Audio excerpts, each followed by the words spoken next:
ตามเคยพี่น้องเอ้ยสบายดีเด้อไต่เขียดคือเก่าเนาะผู้ใดมักมาขับส้มไต่เขียดยังเขียดกะพากดไลค์นี่เด้อพี่น้องไต่เขียดยังเขียดคือเก่านี่ได้อีกแล้วกะเขียดกะมันก็สิเริ่มเบิดแล้วบ่ร้ายไปแล้วเก็บไปพี่น้องตัวน้อยตัวใหญ่ก็เอามันตัวน้อยก็มันตัวใหญ่ก็มันถิ่มบ่ได้เอาเบิดก่อนมันสิเบิดฤดูเลยเด้เดี๋ยวมันเบิดฤดูเราบ่ได้กินนะพี่น้องหลายตาก็ขอโทษขออภัยนั่นหลายเนาะโอ้ยหยับน้ำก็จะบุเขายังเขียดยังเขียด ตามภาษาอะไรพี่น้องอยู่หากินไปคู่มือส่วนฝนตกแล้วก็ไปคู่มือมู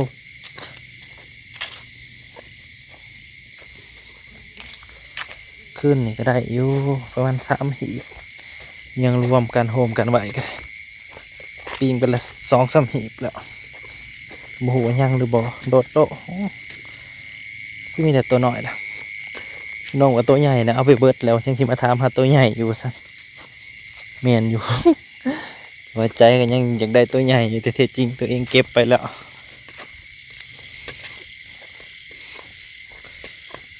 ว่าตัวใหญ่ตัวน้อยก็เอาเบิดเก็บไปแล้วไปหน่อยยังบ่ได้ก็จะขี่ไปยังนี้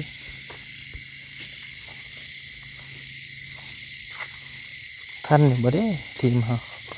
ทีมไหลเขียดไหลกบ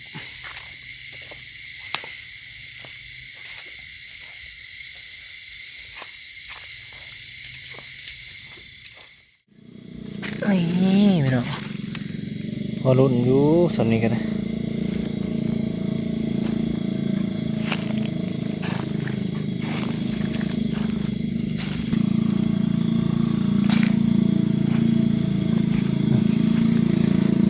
ตัวใหญ่อยู่นี่โอ้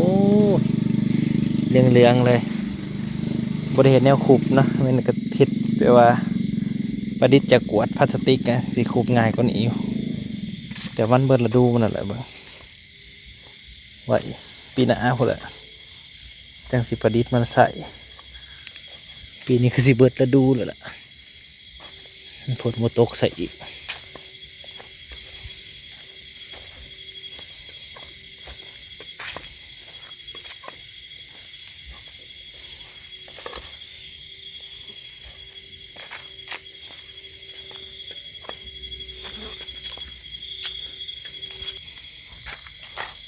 เสาไฟก็ยังบ่ทันให้เขาไฟขึ้นสัมสายไฟกันพังไว้ซื่อเดี๋ยวเวลาว่างสักก่อนจะไปบอกเขาเอาไฟขึ้นเสาให้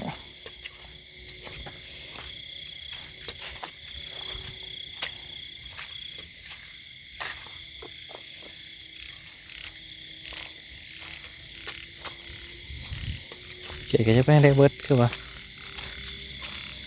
ยังมาคือว่าเห็นตาลายตัวใหญ่มันเอาไปกินเบิดคือว่าแหละเดี๋ยวตัวน้อย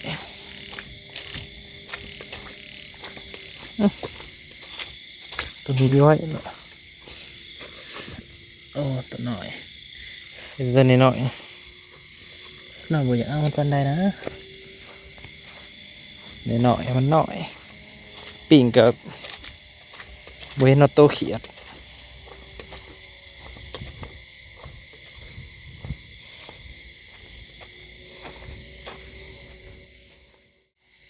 ท่านมันบอกตัวใหญ่ๆเนี่ยโอ้ยท่านเสยหนตัวบักใหญ่ๆเลยเขียดอีโมเห็ดอีโมทักเลยครับโอ้เสียงคนปั่นเขา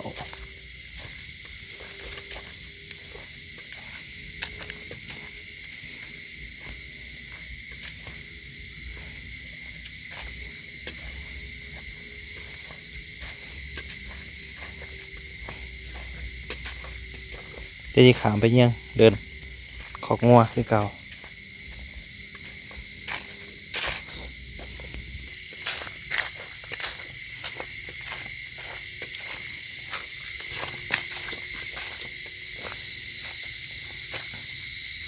ตัวน้อยๆลายนี่เขียน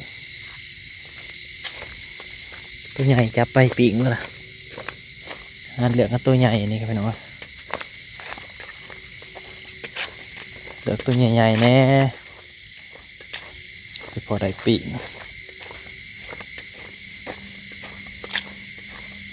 ใช่แน่พี่น้องกันยังอายุให้กินเองเด้อมันก็ลดการใส่ใจเขาลงไปน้ำเนเขากับบริสุทธิ์ทุกอันเลยไปแล้วเขาทันสับเขาทันสับ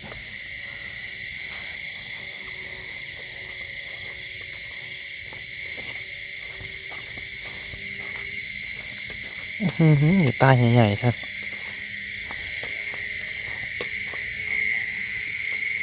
น้องกบพี่น้องกบโอ้โถโอ้โถพี่น้องกบปลาหมอกมาอยู่นั่งนั่นนี่บอกใหญ่ๆเลยเรื่องก็คือเป็นได้พี่น้องบอกใหญ่ๆเลยสงสัยว่ากบอีกเลยโอ้ยกบกระเขียนโมใหญ่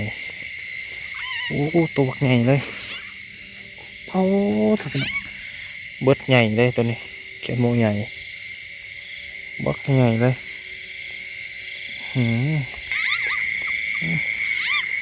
เขียนโมใหญ่นี่ไหนล่ะตัวบักใหญ่คือกันโอ้ได้หดกบนั่นนี่มันอะไรพี่น้องบุกิโดสิได้เขียนโมใหญ่เลยพี่น้องตัวบักใหญ่เลยโอ้ยปีโป้โป้ทันโอ้เสียดายเลยตัวบักใหญ่ขูบพอลูดมือไปสัก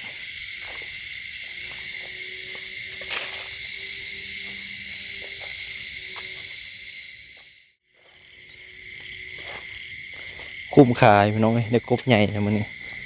ตัวเดียวก็กินเบิดเลยปนนะโอ้จะเขียนโมใหญ่น้องนอนป๊าด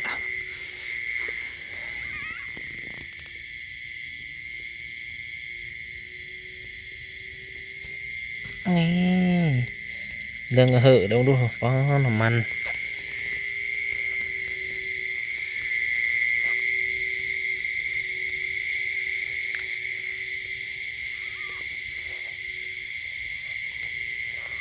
เที่ยวเดินนี่ก็ได้รุ่นขนาดนี้มันมีตัวใหญ่ๆตัวนี้ก็คือสีใหญ่อยู่เนี่ยเบิ่งตาเบิ่งตากับสีตุ๋ยๆว่าบ่ทันครับไรโดไรเห็นกับบ่ทันขุบกับบ่ทันโอ้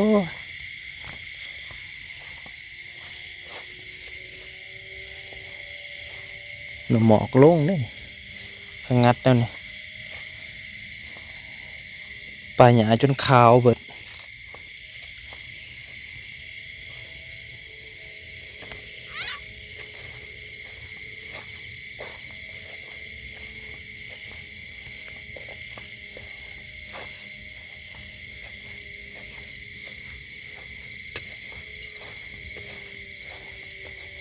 โอ้ยังรถปั่นขาวดังอ่ะดิ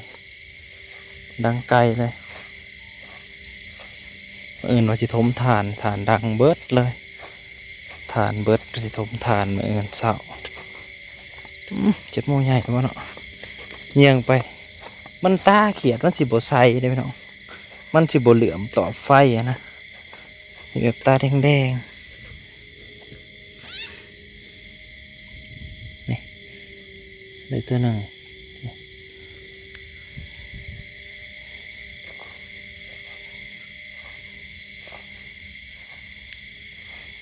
พอได้อยู่ในเกณฑ์นะ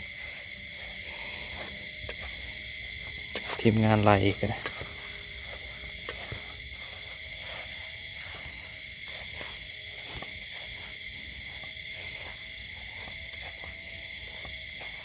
งานไล่เขียด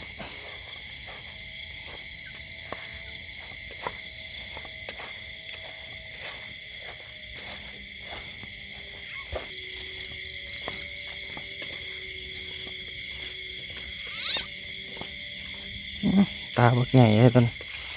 บักนี่ได้เสยเนาะเจ็บนะ โม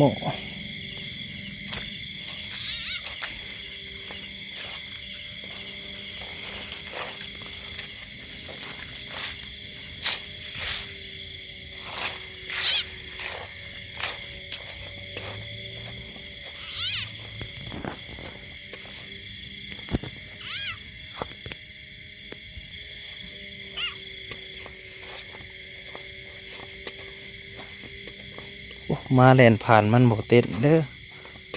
มันคนผ่านเลยเต้นโน้ตกใหญ่มันสิพังเวลามาแล่นผ่านมันสิพังตาพอมาเนี่ยมันเก่งได้แบบมันมีมุนเลื่อมตาหรอเลยเก่งเลยธรรมดาเด้อว้าถ่ายเองจับเองขนมโอ้โหเห็นกันใหญ่โอ้นี่แหละขันมาไปก่อนเลยเขียนญาติมันโบเต้นไปน้องเลยตามนี้คันคนมาบ่มานะโอ้ยแล้วโลเต้นลงให้หน้าตุ้มตำบด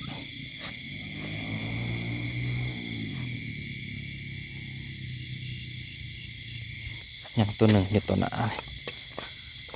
สองตัวนี่แหลนผ่านในเซยเนาะโบเต้นคันมีสิทธิ์ได้อยู่นั่นเห็นโอ้ใครก็บอกเอามานำเด้อสมุนสองตัวนี่แค่แลนผ่านเท่านั้นเขียดกับโบเต้นแล้วมันขุบกบคือกันขุบหรือมันก็ย่อมหลดกบนะกบมันยากขุบปับย่อมหลด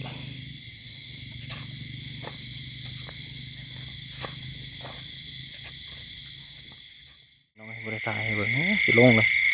ลูกคมใหญ่ของมันสิไปใส่ล้อนี่ขาเหลืองเลยป้องคมตัวใหญ่นี่ตัวใหญ่ๆโดดน้ำกระไรก็น้องมันคือเก่าพน้อยมันคือเก่า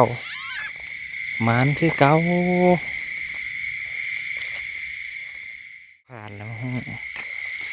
เกียดก็อยากยุดเต้นลดแล้วคันมี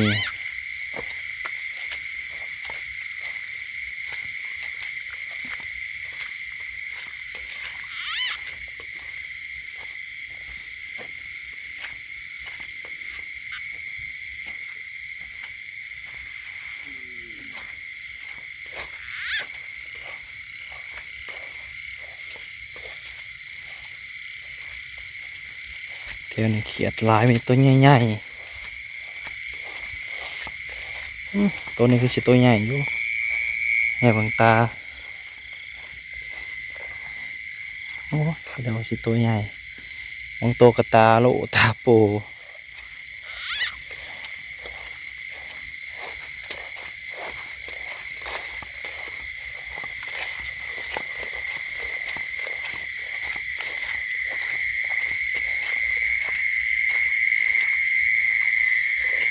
ไปแล้ว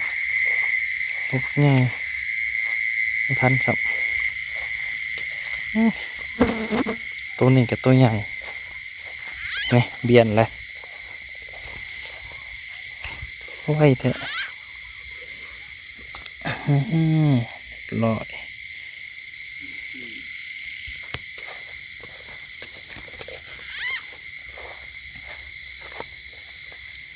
อย่าไปโดต้นแกนคูนอันนี้เขาจะตัดแล้วต้นคูนตัดไปเห็ดแกนคูนเขี่ยวหมากันตกใจเขาปลาลุก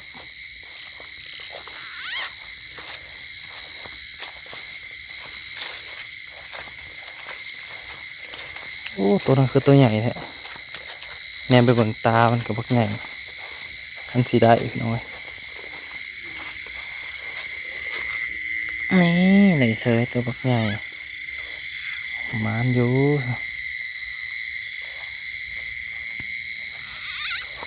แค่นี้คนบุกคอยมาเนี่ยเลยยังลงเรือตัวใหญ่ไว้ให้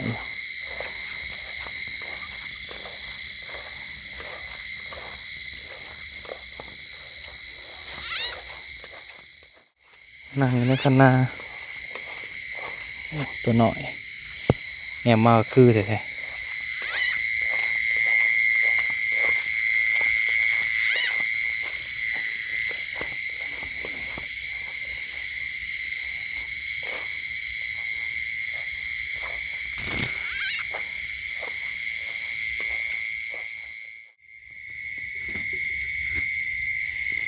อ้โห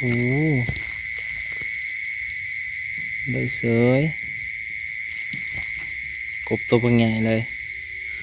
บอกกันใหม่คลิปหน้าเด้อพี่น้องขอบคุณหลายที่มาหับชมเนาะกบก็เขียดอีกครั้งในกันอยากตายเลยมันสู่กบก็ได้เอาเรียนแล้ว